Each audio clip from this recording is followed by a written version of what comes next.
नमस्कार, मैं हूं प्रशांत भारद्वाज और आप देख रहे हैं न्यूज रूम पोस्ट।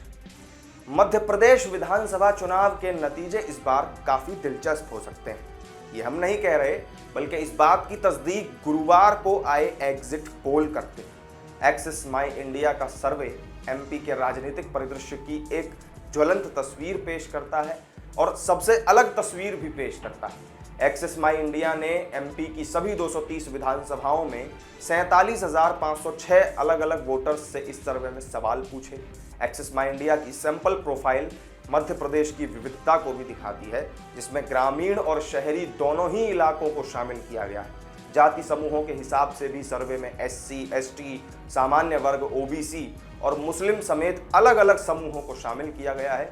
इस सर्वे में संतुलित लिंगानुपात के लिए डेटा को 50-50 के आधार पर बंटवारे में शामिल किया गया। इस सर्वे में सवालों के जवाब देने वालों में भी 52% पुरुष और 48% महिलाएं थी। सर्वे में उम्र और एजुकेशन डेमोग्राफिक्स का भी गहराई से अध्ययन किया गया, जिससे कि अलग अलग आयु समूहों और शैक्षणिक योग्यताओं में वितरण का भी पता चलता है। 26 से 35 और 36 से 50 की उम्र के लोग सबसे महत्वपूर्ण रहे, जिनकी हिस्सेदारी इसमें 28 और 34% है।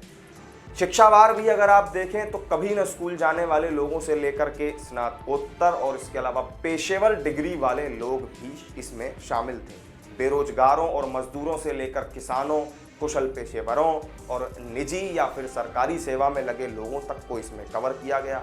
सर्वे में वोटर्स की व्यावसायिक विविधता को भी शामिल किया गया, जिससे कि वोटर्स की पृष्ठभूमि को समझा जा सके। वोटर्स की पारिवारिक मासिक आय से आर्थिक विविधता भी और ज़्यादा उजागर हुई। इसमें श्रेणियां 10,000 से 30,000 और उससे ऊपर तक भी थी। एग्जिट पोल के नतीजों के मुताबिक बीजेपी को मध्य प्रदेश में बड़ी जीत का हासिल करने का अनुमान जताया गया है। 230 सीटों में से 162 सीटें बीजेपी जीत सकती है, जबकि कांग्रेस को 68 से 90 सीटें मिलने का अनुमान है।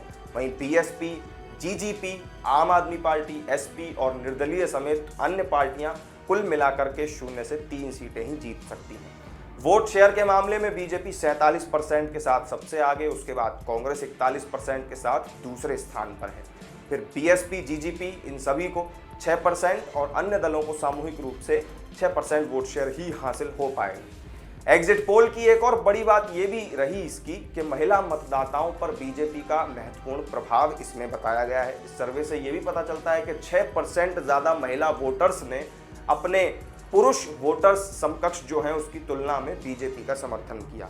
लिंग विशिष्ट विभाजन से यह भी पता चला कि पुरुष वोटर्स के बीच 3% का अंतर और महिला मतदाताओं के बीच कांग्रेस के मुकाबले बीजेपी का समर्थन करने वालों में 10% का अंतर है।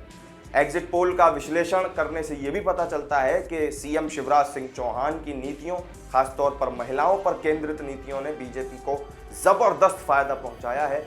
लाडली बहना योजना जैसी महिला केंद्रित सामाजिक कल्याण योजनाओं के कार्यान्वयन को महिला मतदाताओं की तरफ से एक सकारात्मक प्रतिक्रिया मिली है। पारंपरिक रूप से एससी, एसटी और मुस्लिम वोटर्स समेत कुछ जातियों का झुकाव कांग्रेस की तरफ जरूर रहा है।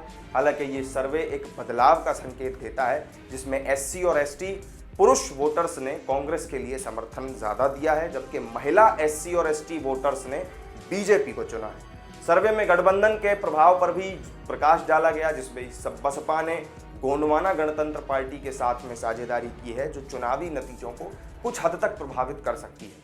बीजेपी और कांग्रेस ने आधिकारिक तौर पर अपने मुख्यमंत्री पद के उम्मीदवारों की घोषणा नहीं की है, लेकिन सर्वेक्षण से संकेत मिलता है कि मतदाता कमलनाथ की तुलना में शिवराज सिंह चौहान को ज्यादा भरोसेमंद और प्रभावी नेता मानते हैं। कांग्रेस के 59 वादे और 5 गारंटी मौजूदा मुख्यमंत्री के खिलाफ वोटर्स को प्रभावित करने में नाकाम नजर आए। एग्जिट पोल एक क्षेत्रीय विश्लेषण होता है, जिससे इससे यह भी पता चला है कि बीजेपी एमपी के सभी 7 इलाकों में आगे चल रही है, जिसमें चंबल के क्षेत्र में जो टक्कर है वो काफी कांटे की है। इसमें सीट शेयर और वोट शेयर का अनुमान भी अलग अलग क्षेत्रों में अलग अलग ही होता है। 2018 के चुनाव में एक्सिस माई इंडिया का एग्जिट पोल जब हुआ था, तब जो नतीजे आए थे उसमें कड़ी टक्कर हुई थी। तब बीजेपी को एक 40% वोट शेयर के साथ 102 से 120 सीटें मिलने का अनुमान लगाया गया था, जबकि कांग्रेस को 41% वोट शेयर के साथ 104 से 122 सीटें जीतने का अनुमान था। एक्सिस माई इंडिया के इस एग्जिट पोल में इस बार बीजेपी को प्रचंड बहुमत लेते हुए दिखाया तो जरूर गया है, हालांकि ये वास्तविक नतीजों में तब्दील हो पाता है या नहीं, ये 3 तारीख को पता चल जाएगा। तो इस वीडियो में मेरे साथ फिलहाल इतना ही। एक्सिस माई इंडिया के मध्य प्रदेश को लेकर के किए गए इस सर्वे का पूरा विश्लेषण जान लेने के बाद आपका इस बारे में क्या कहना है, कमेंट करके ज़रूर बताएं। वीडियो अगर अच्छी लगे तो लाइक और शेयर कर दें और चैनल को सब्सक्राइब करना ना भूलें। फिर मिलेंगे एक नई वीडियो में नई जानकारी के साथ, तब तक के लिए दीजिए इजाज़त, नमस्कार।